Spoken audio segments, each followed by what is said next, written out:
Le podcast by Swalis. Et si l'art et la créativité étaient des chemins vers notre pouvoir intérieur? Aujourd'hui, j'aimerais vous parler d'une chose que beaucoup de personnes considèrent comme secondaire. Quelque chose que l'on associe souvent au loisir, au temps libre, à quelque chose de non essentiel. Et pourtant, dans toutes les périodes troublées de l'histoire humaine, les êtres humains ont toujours créé. Ils ont chanté, ils ont écrit, ils ont peint sur les murs des grottes, ils ont sculpté la pierre. Pourquoi ? Parce que créer n'est pas seulement produire quelque chose de beau. Créer est une manière de rester vivant intérieurement. Et aujourd'hui, dans un monde qui semble de plus en plus instable, je crois profondément que l'art et la créativité sont des chemins de reconquête de notre pouvoir intérieur. Beaucoup de personnes ressentent aujourd'hui une forme de fatigue profonde, une fatigue mentale, une fatigue émotionnelle. Nous sommes bombardés d'informations en permanence, les crises s'enchaînent, les tensions s'intensifient dans de nombreux endroits du monde. Et face à cela, beaucoup de gens ressentent une sensation d'impuissance, comme si le monde avançait dans une direction qui nous échappe. Et oui, celle-ci va nous échapper. Dans ces moments-là, l'être humain a deux possibilités. Soit il se coupe de lui-même, soit il retourne à l'intérieur. Et très souvent, ce retour vers l'intérieur passe par la création. Créer, c'est se retrouver. Créer est un acte profondément intime. Quand nous créons, quelque chose change dans notre état intérieur. Le mental ralentit, le temps semble différent. Nous entrons dans un espace où il n'y a plus vraiment d'attente, il n'y a plus de performance. Seulement un mouvement intérieur qui cherche à s'exprimer. Cela peut être par l'écriture, par le dessin, par la musique, par la voix, par les mains. Créer, c'est entrer en dialogue avec quelque chose de plus profond en nous-mêmes. Et parfois, ce que nous créons nous surprend. Comme si une part de nous savait déjà ce qui devait émerger. La créativité, c'est un espace de liberté.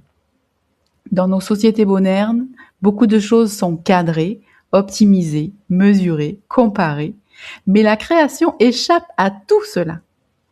Lorsque vous prenez un crayon, un carnet, un instrument ou même simplement quelques mots, il n'y a plus de règles, il n'y a plus de compétition, il n'y a plus de normes, il n'y a que vous et ce qui cherche à passer à travers vous.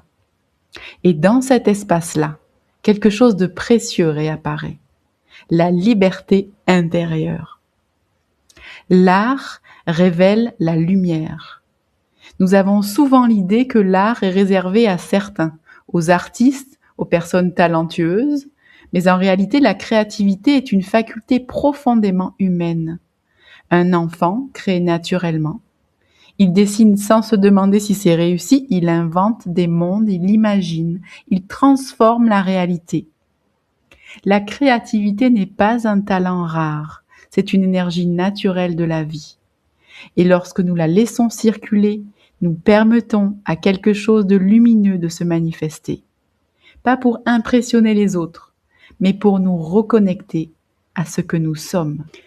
Alors, si je pouvais vous proposer une chose très simple aujourd'hui, ce serait de remettre un peu de création dans votre quotidien.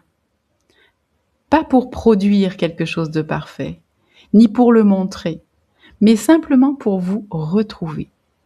Cela peut être écrire quelques lignes dans un carnet, dessiner sans objectif, chanter, modeler quelque chose avec vos mains ou simplement laisser venir des idées. Même 5 minutes. Parce que parfois 5 minutes de création suffisent à rallumer notre flamme intérieure. Dans les circonstances incertaines que nous vivons, dans les périodes tumultueuses que nous allons affronter, beaucoup de personnes cherchent des réponses à l'extérieur, mais certaines découvrent quelque chose d'autre. Elles découvrent qu'il existe un espace intérieur qui ne dépend pas du chaos du monde, un espace où la vie continue de circuler. Et très souvent, cet espace s'ouvre lorsque nous créons.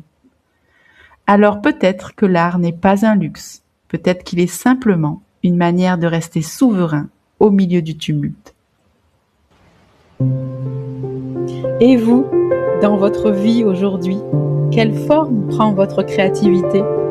Je serai très heureuse de lire votre réponse dans les commentaires. Abonnez-vous pour recevoir les prochaines vidéos. Et si vous souhaitez aller plus loin, je vous invite à écouter les extraits de mon livre « Entre deux mondes, la création » et à le commander si le cœur vous en dit. Le lien se trouve en description de chaque vidéo. À bientôt!